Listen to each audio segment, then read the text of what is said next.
doing there, ladies and gentlemen? I hope you're having an awesome day today. So today's video is going to be about what to look out for when you're buying a used motorcycle. Let's get to it.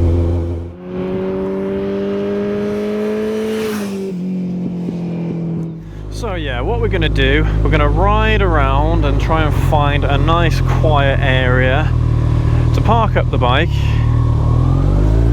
and we're going to have a little chat about what it is you need to look out for when you're buying a used motorcycle.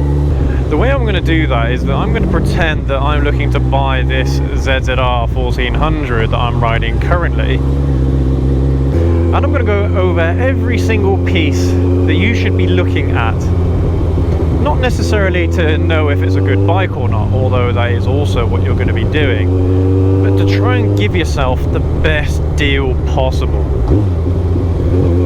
So we're coming up to our old training area. I'm going to park the bike up there, and then yeah, we'll have a walk around. So, as I mentioned, this is a Kawasaki ZZR 1400. You guys have seen this bike before.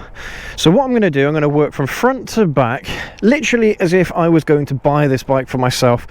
And I'm going to go over it with a fine-tooth comb to see what bits, need some work, or what bits don't need work necessarily, but things that you can use to give yourself a better deal in case something does actually go wrong. We're not going to be talking about cosmetic kind of issues with the bike per se. We're going to be talking mostly about the mechanical stuff, and the very first thing you guys are going to encounter, or should be encountering, are the front area of the bike, i.e. the tyre, the brakes and the suspension on the front. Now the very first thing that you can look at to get a good idea of what kind of life the bike has had is the tyres. So first of all, look at the tread depth. Tread depth isn't necessarily all that important for knowing whether or not the bike's been looked after, but have a look at the tread depth just in case the tyres might need changing soon. Now the tread depth legally in the UK has to be 1mm or more. 1mm is the minimum that the tread depth can be, and if it is close to that, you know that tyre has to be changed out pretty soonish. So that means that from there you can, you've got a bargaining chip there as well to try and get yourself a better price right off the bat. But don't just look at the tread depth, look at the edges of the tyre. Now you guys can probably see here, this marking here. A lot of people call these chicken strips because, I don't know, because apparently riders don't lean enough when they have markings like this on the tyre. There's a complete load of nonsense. But what you can do is you can check to see whether or not there's bubbles or certain like bits of damage on the edge of the tyre. That means that it's been ridden pretty hard, or at least it has been leaned over quite a fair bit. Now that is a good indicator of how the bike has been used. On my old CBR 600 RR, that's exactly what it looked like. So the previous owner had clearly been racing the bike about. He didn't say whether or not he took it on track days or what have you, but that's a good indicator to know that the bike has been ridden pretty hard. And let's be honest, if you're buying a sport bike, it probably has been ridden hard throughout its life. I mean, these things, they rev out to 16,000 RPM, perhaps more. So be kind of realistic with what to expect. But anyway, moving on from the tyre, you can look at the brake discs. Now this front tyre's got 2 brake discs. Check to make sure they're not corroded, that they're not warped or what have you. Make sure that they look okay. You can probably see some bits of corrosion here and there. That's pretty normal, but again, if the corrosion is too bad, you see lots of orange spots, then the disc might need changing. Now it's very difficult to have a look at the brake pads themselves to see how much meat they've got on, or how much life they have left in them. But at the same time, if you bring some tools with you, then you can have a look at them and you can make a judgment whether or not they need to be changed. However, one other thing you can do is look at the previous MOT certificate. Now, if it says that the MOT and under advisory that the front brakes are close to the legal limit, then that means that that basically the brakes probably have to be changed before the next MOT.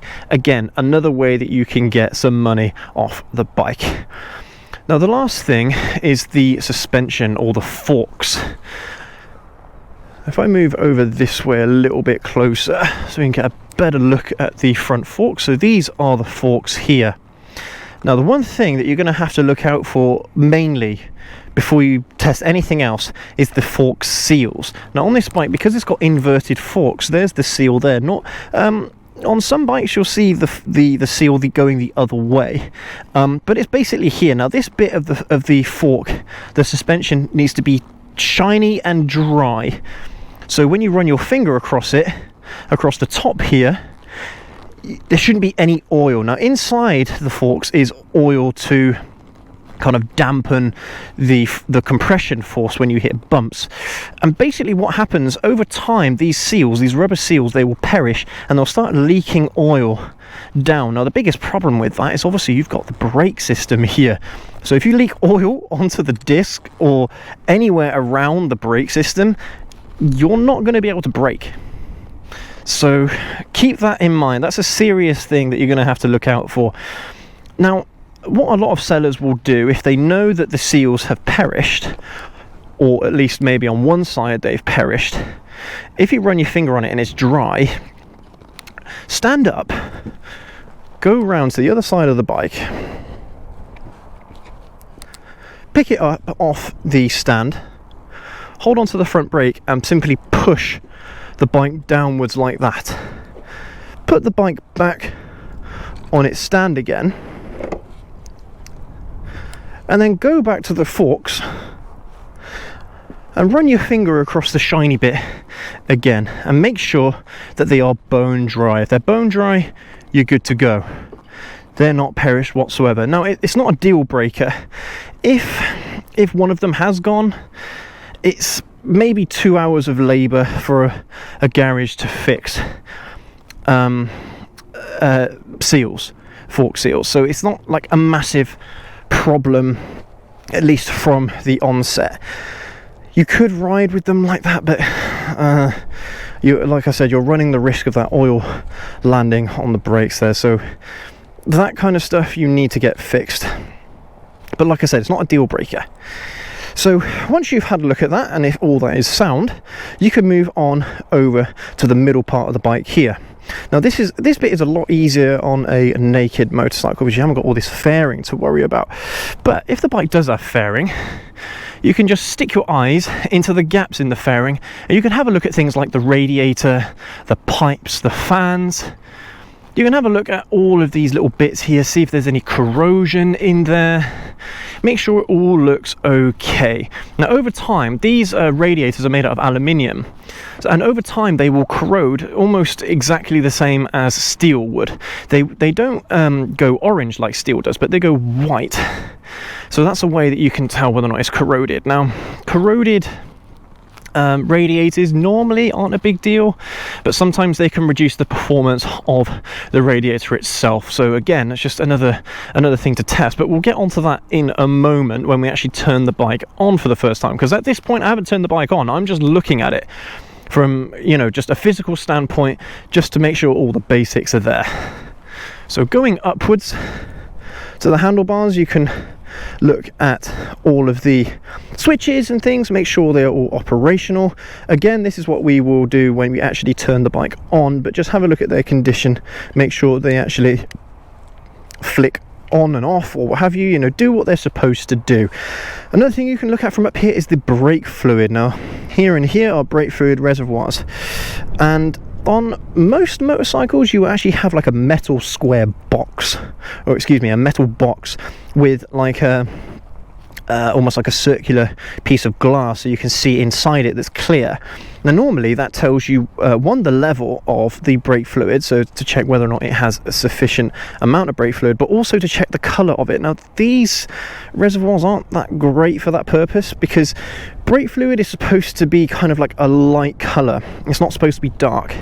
If you find that it is a dark colour looking through that little spyglass, then you probably can tell that the brake fluid hasn't been changed for a while, or that the bike hasn't been serviced for a little while. you know, it's gone past its kind of service period, if you know what I mean. So that's another thing that you can look out for straight away on top here of the handlebars. And we won't touch anything else just yet, because that's when we're going to turn the bike on. But moving on from that, you can have a look down here, and you see this little spyglass here. It's basically the exact same as what you get on the brake fluid reservoir, but that is for oil. Now, the way you would tell the oil level and the condition of the oil is, again, to stand the bike upright, because at the moment it's leaning on its stance. All the oil is pooling over towards the far left side of the bike. But if you stand the bike up, you can have a look at the level through here, and there's like little markers here to say high, low, and what have you. You can also check the color of the oil, but that's one thing there that you can have a look at. Right, and whilst you're down here, you can also have a look at the brake lever, make sure that operates correctly, make sure it doesn't stick or what have you. And again, when you actually come to turn the bike on, you can depress it, make sure you have a mate behind you looking at the rear lights, make sure they all work. But yeah, you can have a look at that there. And then finally you get to the rear tyre, where you can have a look at basically the exact same things that you did on the front tyre. So have a look at the brake rotors, the discs, the calipers, just to check their physical condition, make sure they all look okay, and of course the tyre wear itself and the rims of the tyre, the edges of the tyre, make sure that they look pretty good. Because again, you can see here that I've got chicken strips still, you know. But it means that a lot of the riding that I've been doing is mostly been sensible riding, but this is just on this side of the bike. Let's move around to the other side. There are a few extra little bits here that we can look at. The very first thing, obviously, is the clutch lever. Make sure that operates. And again, when you turn the bike on, pull in the clutch and lift up the gear lever down there, up and down. If you are at a standstill, try and put it into first, lift it up into second, and then back down into first again. And just make sure that that's all nice and smooth. Now, some modern bikes won't actually allow you to lift it up into second gear when it's stationary. So the only thing you can do is either push it down or get it into neutral. But what you can do is you can just roll the bike forward a little bit and lift the gear lever up into second just to test it. Now, one thing that I should mention is dealerships usually will allow you to test ride the bike before you buy it, but private sellers won't necessarily let you do that unless, of course, you pay a collateral or something like that to test ride the bike. Now, you don't have to test ride the bike to know whether or not it's a good bike or not. You can do these fundamental checks and make sure it's okay. You can turn the bike on and what have you, and you'll know basically that the bike is all right. But I would still go and test ride the bike anyway, and I'll explain that point in a little bit once we actually get on the bike and we actually go out for a test ride. But anyway, moving on. So just like what we did on that far side there, you can have a look at the radiator on this side and have a look inside the fairing to see any damage or corrosion and what have you. Now, moving on from that is perhaps one of the most important parts is the chain, the drive chain. So you can see that here. Now, so the first thing you're going to want to do is lift the chain up and down. See how taut it is. Now, at the moment, it shouldn't be hitting the swing arm. Yeah, so I don't know if you can see that right there, but the ZZR, the rear wheel needs adjusting. So that's one thing that you can do at home, or again, if you want to, you can try and get some money off with that. But also check the condition of the chain. So make sure that that's not corroded, there's hardly any rust, because that's the one thing you don't want, is to be riding at home and all of a sudden the chain goes ping and then it just destroys the engine, or even worse, it will whip back around and either hit your foot or your leg. So you want to make sure the chain is good, and you can tell if it's surface rust usually, because if you have some oil or what have you, you can just rub it off with some WD-40 or what have you. So if it's surface rust, it just needs a clean, you might be okay. But this chain here has got no corrosion on it whatsoever, and that's ideally what you want, is a chain without any corrosion. Alrighty, so You can have a look at the exhaust as well. And the only thing really you want to look at when you're considering buying a motorcycle, when you're looking at it from a cosmetic standpoint, is to see whether or not it's been dropped. And there are loads of telltale signs, things like scratches on the fairing or scratches on the crash bobbins or what have you. Again, it's not a deal breaker if it has been dropped. If it has been dropped from a standstill, no big deal. If it's been on a high side crash, it's probably needed to be rebuilt significantly. But yeah, you can check for scratches and marks along the fairing to see whether or not it's been dropped. Now, usually if it has crash bobbins, it's not a big deal, usually, because that's what they're there for. They're there to protect the bike in the event it drops. And but you can have a look at the crash bobbins, make sure that there are no marks or damage on the crash bobbins or even on the handlebars. And you can even have a look on the levers as well and on the mirrors. So check the edges of these parts of the bike, because that will give you really good indicators whether or not the bike has been dropped in the past. But again, not a deal breaker. If you're looking at all these other signs or all of these other aspects of the bike that are good, then for the most part you'll probably be okay. Like I said, especially if you've got those crash bobbins on there, if the bike's been dropped, it should be okay. Going back to the chain, one other thing you're going to want to look at is the sprocket. The rear sprocket there, have a look at its condition. You might not be able to see it from that angle, but if I go down here we go, this is the sprocket right here. Check it needs a clean, but check its condition. Make sure that it's not corroded, it's not overly rusted or overly worn. Look at the teeth, make sure the teeth look okay. In an ideal world, you'd also check the front sprocket. But again, unless you have some tools with you to take off this cover here, take off some parts of the fairing, you're not going to be able to get to it to have a look. But that's another thing that you could look at if you're really serious about the bike. Let's have a look here. So the rear suspension, now very similarly to the front suspension, it also contains oil. Now you might not be able to see it, you might be able to see a little bit, there's some yellow, it's a yellow coil there, that's the rear shock of this particular bike.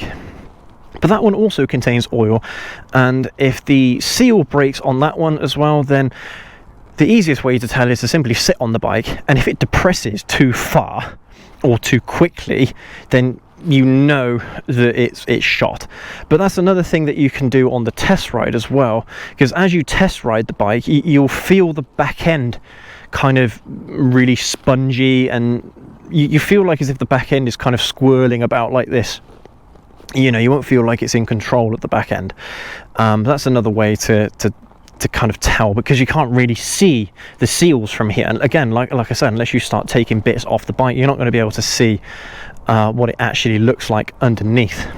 Now, all these things, bearing in mind, do your research on the bike that you're looking to buy. Have a look and make sure that you know the telltale signs of whether or not it's a good bike or a bad bike. Usually motorcycles, they have forums full of people listing all of the problems that they've had with the bike and what have you. So you know that if you end up starting the bike and you actually have those same, or you hear those same noises, or you have that sneaky suspicion that that's what's wrong with it, you already know. So by that point you can say, right, I know that this is wrong with it. And if the seller is like, no, it's fine, you can Google that article that you read and stick it in their face to prove it to them.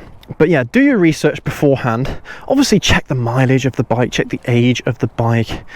Remember, you're not necessarily going to be buying a brand new bike. Yeah, so limit your expectations. If it's a really good bike for its age, great. But that is the asterisk here, is for its age. It's a good bike for its age. So yeah, limit your expectations, know what it is that you're buying. If there are a few problems with the bike, like I've been saying, it's not necessarily a deal breaker if they are prepared to take money off of the value of the bike, at least what they want for it, to get it fixed. And a lot of these things are optional as well. Like, you don't have to fix fairing if you don't want to. You don't have to fix this. You don't have to fix cosmetic stuff. But those are things that you can use against the seller to get yourself a better deal. So this is the point where you're going to start the bike. So turn it on, rev it up, make sure it sounds okay, and as you're doing that, check the exhaust. Make sure there's no smoke coming out of the exhaust, whether it's brown or blue smoke, because that means that it's burning oil. Could be a head gasket. That is a pretty big issue, and it'll cost you quite a lot of money to get it fixed. If that is the case, walk away from that bike straight away. Don't even consider buying it unless you're really, really into fixing your own bike. I mean, not just fixing your own bike, but, you know, doing engine work on your bike, because that's what it's going to take. With older motorcycles, you will smell fuel. Normally that smell goes away after the bike warms up a little bit, after you've ran it for a while. If you have white smoke coming out of the back, that's not necessarily a big deal, because that's probably just water that's being blasted out of the exhaust, so don't worry about that. Or if it's a cold day or something, then yeah, you might have some white smoke coming out just from the heat. But let the bike warm up. Let the bike warm up until the point the fans start blowing, because then you can have a look at the fans themselves, make sure they're actually blowing, and make sure they're bringing the temperature down. If they're not bringing the temperature down, even though the fans are on, then you know that there's either something wrong with the radiator, or you need to change the coolant or something like that. But of course, if you see that the bike's overheating and the fans aren't coming on, then you know you've got a problem with the fans. So let the bike run until let it idle until it warms itself up. Walk around the bike and listen for sounds, listen for noises. If you have like a little knock here and there, could be nothing, could be a big problem, but again, that's why you do your research. Now on this particular ZZR, it has a small knocking noise, and it's constant at idle. It's not like it goes away or something like that. It's a constant little tiny weeny knocking sound, and that is a regular thing. It's nothing to be worried about. But if you do hear knocking, serious knocking, you'll know, because the engine will run really rough. When you rev it, it will blah, blah, blah, blah. It won't rev very well. You'll know straight away, especially if you've ridden good bikes in the past. You'll know how they're supposed to sound. You'll know how they're supposed to run. If something sounds odd or not right, walk away. Walk away from it. You know, don't again, like head gaskets, don't even bother looking at buying that bike unless you want a serious project on your hands. But yeah, once you've had a walk around the bike and you've listened to it, and if it all sounds okay, this is the point where you're going to take it out for a test ride, if they'll let you. Like I said, private sellers might not let you take it out on a test ride. Maybe if you gave them some collateral, maybe if you gave them a portion of the money, maybe they'll let you take it out then. But like I said, normally dealerships will let you take it out for a test ride, so make sure you take them up on that. But I don't think there's anything else left to look at the bike per se. Those are all the main bits. As long as you've got those main bits down and the bike sounds okay and everything works, so the clutch operates, the brake bites, it's not spongy when you pull it, it actually applies the brakes effectively, and you know, you hold onto the brake, you move the bike forward and backwards, they stay, you're pretty much good to go. But make sure you check those things before you actually take it on a test ride. But right, let's get on the bike and let's take it out for a test ride, and we'll go over the final few bits that you guys are going to want to look out for. Alrighty, so yeah, from here, give it a rev, make sure the revs are okay, make sure all of the lights work, because there's one thing, or another thing that you're going to have to remember is MOTs. Now over here in the UK, any bike that is older, or any car that's older than 3 years old, has to have an MOT on its third year and every consecutive year after that. So kind of like in the MOT video that I did, I went over the things that an MOT inspection is going to look at. You're going to do those things, and you're going to be even more strict with the things that you're looking at. So things like the lights are a really obvious thing that they're going to pick up on an MOT. Mirrors, in the UK you don't need mirrors on a motorcycle, so it's up to you whether or not you want to make sure the mirrors are in good condition. I personally really appreciate mirrors, and if you're sensible then you probably should as well. However, I will leave that up to you guys. So yeah, this is the point where you can test your lights. You can get a buddy behind you and in front of you to make sure it's all working. Of course, you've done the starter, you've given it a rev, and you can test the brakes forward and backwards. Right, let's get out on the road. Let's see what she feels like to ride.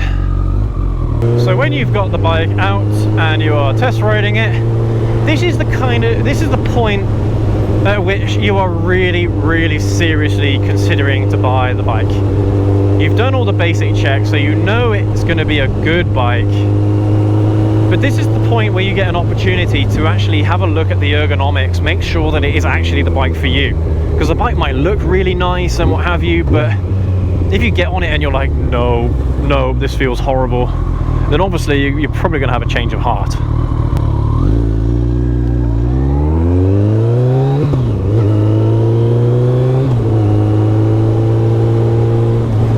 Now look, I'm riding this bike and I know how it feels to ride it, you know, so it's not like I have to go into a massive analysis of what it feels like to ride. I mean, I've done videos like that in the past about this particular ZZR 1400.